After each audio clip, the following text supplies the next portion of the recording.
सद्गुरू श्री ब्रह्मचैतन्य महाराज गोंदवलेकर यांचं प्रवचन 31 मार्च. स्वतःला सुधारा की त्या मानाने जग सुधारेलच. आपणच काय ते सर्व करणारे अशी भावना आपण ठेवतो आणि पुढे दुःख वाट्याला आले म्हणजे वाईट वाटून घेतो. ज्याचे फळ आपल्या हाती नसते ते कर्म मी केले असे म्हणण्यात काय पुरुषार्थ आहे. मी भगवंताचे कृत्य भगवंताला अर्पण करतो असे म्हणतो, याचा सुद्धा अभिमान आपल्याला होतो. जगात सात्विक वृत्तीने वागणारे पुष्कळ असतात, पण मी करतो हा अभिमान त्यांचाही सुटत नाही. खरोखर नुसत्या कर्माने परमार्थ साधत नाही. करता मी नाही हे समजले म्हणजे सर्व साधते. नसलेले करते पण आपल्याकडे ओढून घेऊन माणूस सुखी किंवा दुःखी होतो.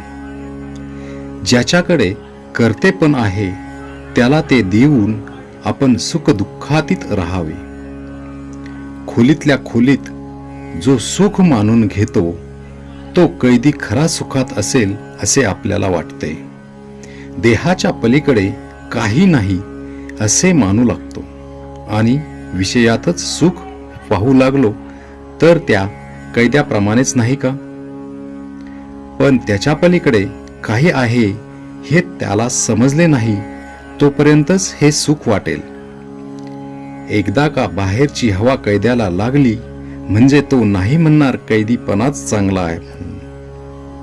त्याचप्रमाणे एकदा भगवंताच्या आनंदाची हवा लागली म्हणजे माणूस नाही विषयात राहणार. चित्त आपल्याला निर्विषय करता येणार नाही, पण ते भगवंताकडे लावता येणार नाही असे नाही.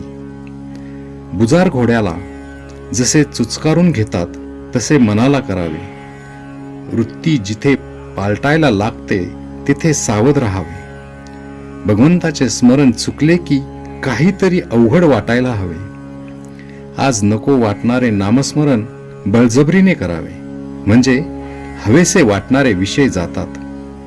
प्रापंचिक अडचणीतून जर आपण मार्ग काढतो तर मग परमार्थातल्या अडचणींना का भ्यावे?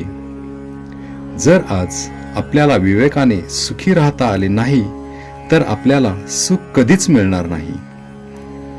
नुसते गिरीकंदरात जाऊन कुठे परमार्थ साधत असतो का?